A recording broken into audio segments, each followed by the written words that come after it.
Hello guys and girls, on this video I will be reviewing the first episode of the new Netflix original series. It is called Stateless and it has a pretty big cast. It stars Levon Stratsky, I've probably pronounced that wrong, but of the Handmaid's Tale fame and a few other things. She was in a horror movie couple of years ago called He's Out There, which I reviewed on the channel, but also in Chuck and various other things. So she's kind of the lead of the show, but there's also Kate Blanchett. She has a supporting role. She's like the co-creator of the series, and you also have Dominic West in there, Jai Courtney, and yeah, pretty solid cast all the way down the line. So this is a limited series, 6 episodes, all 6 went up on Netflix today. Netflix in the UK anyway. I believe this might already have been on in America, so I don't know if it was on TV over there or if it just went up early on Netflix in the States, but I hear it's already shown in America. But in the UK, Netflix put it up today, so all 6 episodes. And it's based on a true story. It's a very sort of modern subject where it focuses on this detention centre and these various characters who go there, and it obviously brings up the very modern issue of refugees and how they're treated sometimes. And this particular story, you have a couple of 2 or 3 different main characters and perspectives. So the Von Strozzi plays Sophie, who's like a stewardess, and at the start of this episode she flies home to visit her parents, her family. She's got German relatives who she sees. I think they're meant to be in Australia. I got that impression, but for some reason the family were German. And she has a very awkward time. She has like baggage in the past with her family, so she's kind of taken in and persuaded to join in like this religious type group. A cult might be a better word of describing them, and that's run by the Dominic West character and also the Kate Blanchett character, who I think is meant to be his wife or his partner. So she's like heavily influenced by that. Then on the other side of thing, we have a family from Afghanistan who are like on the poor end of the breadline, and they're desperately trying to escape their country, trying to escape the poverty and all the other issues, to go to what they see as a fresh start in Australia. But to do that, they have to try and arrange transportation, and it's the sort of culture where if you've got no money anyway, your best chance of do that is sort of illegally. So we see these various this one particular group that offers them that, but they turn out to be like con artists, and they kind of steal the money or take their money without like delivering on their promise. But they're gradually gonna, the family anyway, they're gonna make their way to Australia to the detention centre. And then we also get a perspective from the detention centre where you have this character who starts working there as he needs a job to try and support his like young family, and there's gonna be a focus from his point of view of his experience of working in the detention centre and his training and stuff.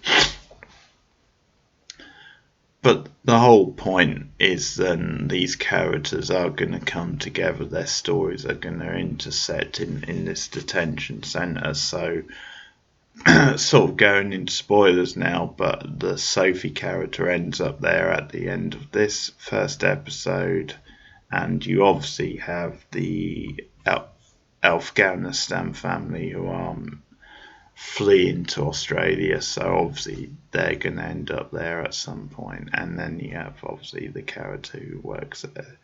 So that's what the story is about, and I'll just talk generally about the first episode, which I thought was pretty solid mostly. Probably one or two issues, one or two moments where it felt maybe a little bit melodramatic, but generally, I thought it was a promising start. You've obviously got a good cast, and I think they're really well cast in their roles. I think the von Staratsky is the sort of actress who can really carry this sort of very unhinged, very like disturbed sort of character. Sophie is essentially like kind of a drifter, kind of in a very vulnerable place, and it does show you how like that sort of fragile character can be preyed on by this sort of cult,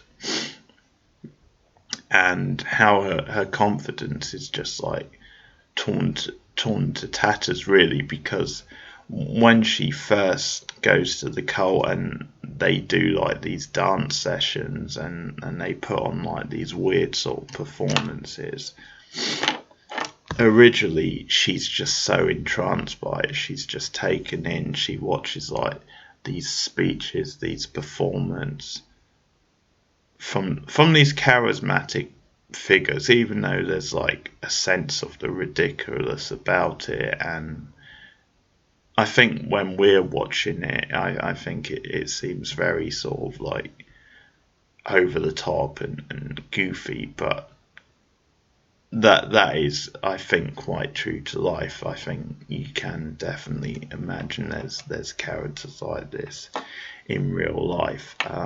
It's almost that sense of they take themselves so ridiculously seriously, and I think just in an attempt to manipulate people and get people to buy into their like religion, their way of thinking, they do go to these like silly sort of lengths. But you can see from the start that Sophie is taken in by this. She needs an outlet.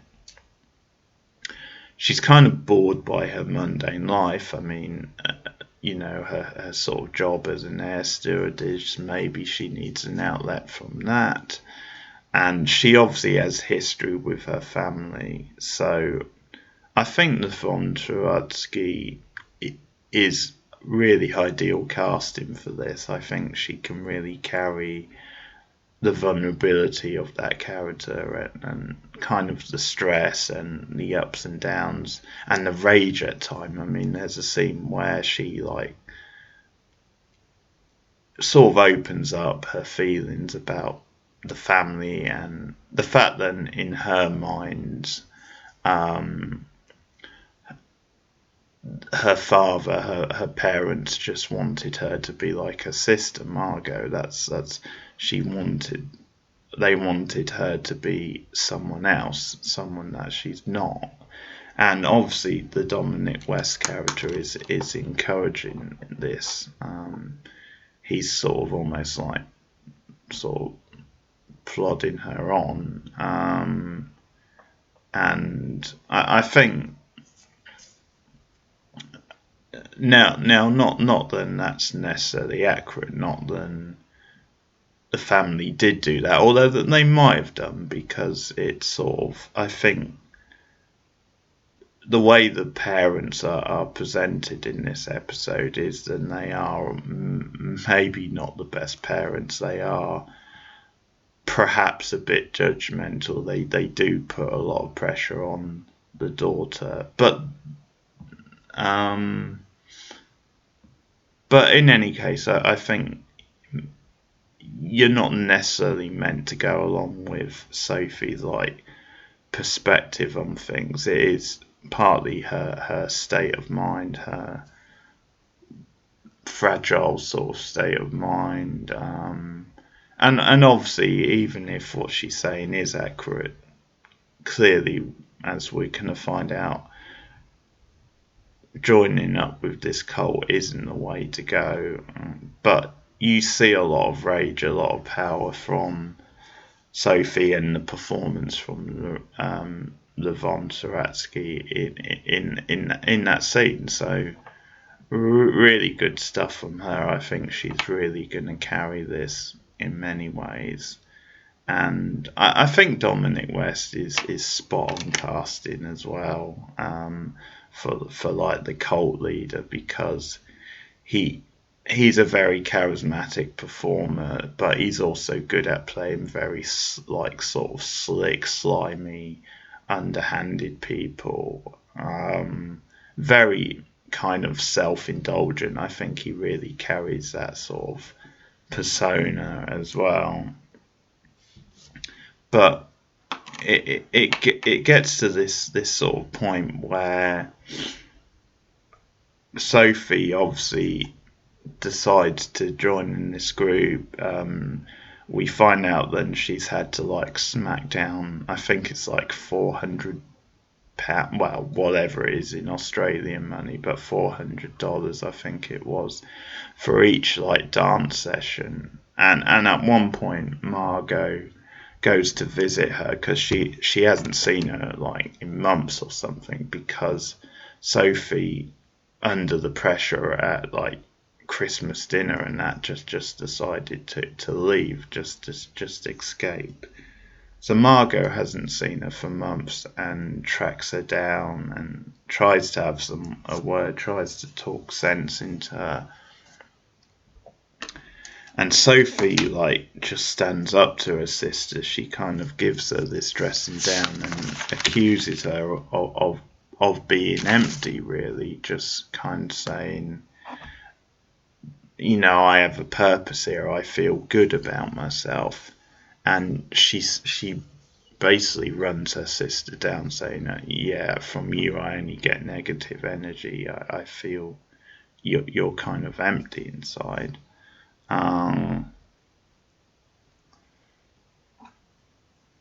But yeah, she goes from really being enraptured by this group to then just being cut down emotionally by them, because there's this scene where she takes part in this kind of ridiculous whole dance number where the Kate Blanchett, is it Kate? Yeah, I'm losing. I don't know why. Kate Blanchett, yeah, her character is singing on stage, and it's like this old-fashioned sort of number, and at the same time, the Sophie character is dressed up like all sort of glamorous and smart, and she's doing like this kind of, I don't know, some like fancy sort of dance with these other dancers in suits, and it's all very, it's a sort of scene which is on the one hand very like well produced, very, there is like a slickness to it, but there's also something quite trippy about it, and just kind of like unsettling, I guess, because the context of it is then it's yeah, quite sort of manipulative. But anyway, we really see the Dominic West character's true colours in the scene, because he just, when she has basically stage fright and kind of breaks down on stage, he embarrasses her in front of everyone, in front of the audience, and he really turns on her and says, you know, we allowed you to do this for free, we've taken you in, blah blah blah. And yeah, it's just like an awful sort of dressing down, and he insults her basically, and that's when she decides to like walk out and get away from there. So that's like the other end of thing, and that leads her to almost have a breakdown. She's like found in the streets, and her sister like picks her up at the police station and says, "Well, tomorrow we're gonna get you a doctor." But then there seems to be some debate with the family over whether they want to do that, whether they can look after her, which maybe shows them they're not the best family.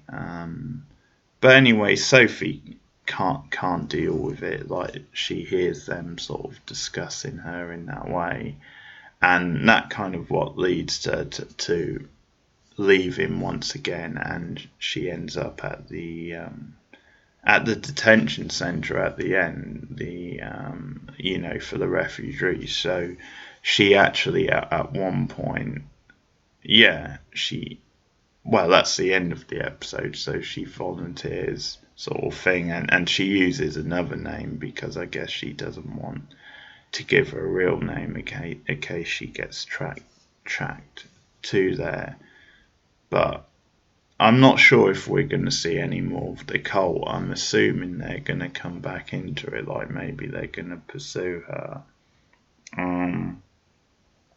One thing I will say is I did think the Sophie stuff felt a bit rushed, just because she like didn't. I sort of expected her to spend more time at this place, at this cult place, and it was obviously done in one episode. We didn't get that much of it, but I suppose it's going to be more about the detention centre and the stuff happening to the characters there. But I'm not sure if like the cult are going to pursue her at any point. That might be a road they go down. But I think also maybe we didn't have a lot of context for her family stuff, because she was meant to have this sort of terrible past, and okay, it's not the point of the story, but I suppose because we don't actually see that, because it's meant to be in her past, then yeah, I guess we were taking a lot on red there. But I guess that's just a small complaint, isn't it? It's not really a big deal. It's just we maybe didn't have that context. We only had her word on it, sort of thing. But anyway, yeah, good stuff. I'll talk a little bit about the family, the Afghanistan family, who are trying to escape to Australia, because you get little bits of them and their struggle and how they're taken advantage of.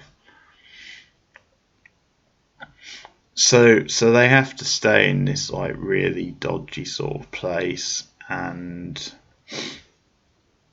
they sort of persuade up, because in their sort of culture, their like religion, they're against, or they sharing like rooms with other people, and because they've got children, they're worried about spending the night with strangers. So at one point these guys like agree to like sort of give up a room for them.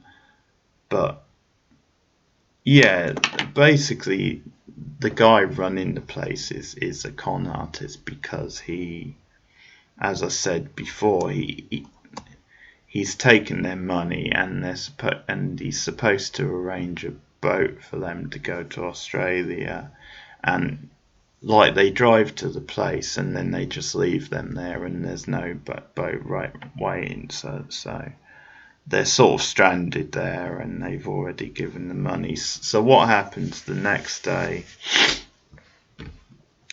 is we find out one of the children has malaria, so they badly need a doctor. They badly need to go to somewhere where she can get medical help. So that's a really powerful scene. And so the husband, he tracks down this place again, and we see the guy, he's like doing another group where he's like telling them the rules and that, and obviously they're gonna be the next group to be like taken advantage of. So he kind of storms in, and he warns everyone. He says, hey, this guy's a con artist, don't trust him, and that kind of like causes a stir. And then he snatches the money, basically, because there's money on the counter, sort of thing. And he runs off with the money, I guess, to use to get a boat out of there. And so later on, what happens is that there's a bunch of people getting on this ship, getting ready to not ship, sorry, boat, getting ready to leave. And as they're leaving, like these guys from the place, like are chasing after them, and obviously they're after him, and he actually sacrifices himself. He pushes that says, get to Australia, and I promise you I'll meet you there. I will see you again. And they're obviously worried because he's left behind, and these guys are going after him, and that they grab hold of him, and obviously they drag him off. So sort of a cliffhanger there, where we're not sure if this guy is going to survive or if he's ever going to see his family again. But they've managed to escape on this boat, so they're obviously on their way to Australia. But I think obviously that's some of the dark, kind of relatable stuff in the episode, which really strikes a chord, where you see how people on the wrong end of the breadline, and in certain cultures, in certain countries, I mean, for all the problems in this country, I guess in a way we're quite lucky. In some ways we don't, not very often anyway, we don't face the sort of harshness of people in like really poverty hit countries. So I think, yeah, there's quite a powerful story being told there. And also, I think they're obviously going to show you about some of the practices of like these detention centres. And I mean, in the episode when the guy who's going to be trained up, he like goes there to meet, because his brother works there, and they're sort of having like drinks breaks and stuff, and you can already see the sort of casual attitude, and how it's made out, oh, come and join us, you'll get great money here, it's a doodle. And you can sort of tell this sort of lax attitude, and this idea that they have to teach like the refugees the rules and what's what, and really put them in their place, really kind of discipline them. But also this idea that, yeah, hey, this is a great job, it's great money, and you don't need a lot to it. It's almost like they're quite casual. And you would have thought in a way it would be the opposite, because these are people in vulnerable situations, and obviously it can be quite a stress, high sort of job, where you need to like talk people down, you need to take things seriously. So this idea, I mean, obviously it's a job, I get that, and people need to pay their bills, but at the same time, just this idea of people escaping for money, people like wanting to work in the detention centre as a way to make money, to make a fair bit of money, and not really question what sort of job they're doing, the morality of it, because that's obviously part of what this series is getting at. So it does show the people there to be quite sort of shallow, and yeah, we see certain like training practices, but we're obviously going to get more into that as we go along.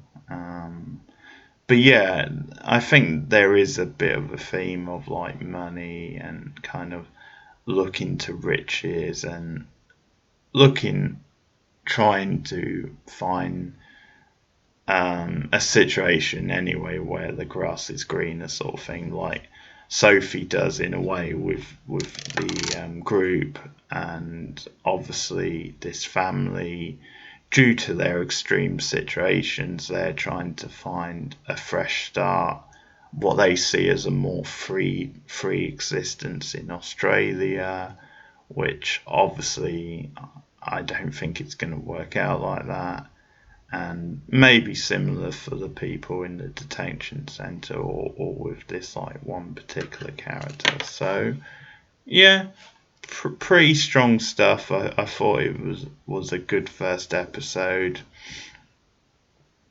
It'll be interesting to see how they can like maintain it throughout 6 episodes, and if they can keep the story compelling, if it's not too kind of melodramatic, not too just on the nose, and yeah, maybe a bit televisual, but so far so good. I thought it was a good start. So that is Stateless. If you've seen it or seen the first episode, let me know your thoughts in the comments below.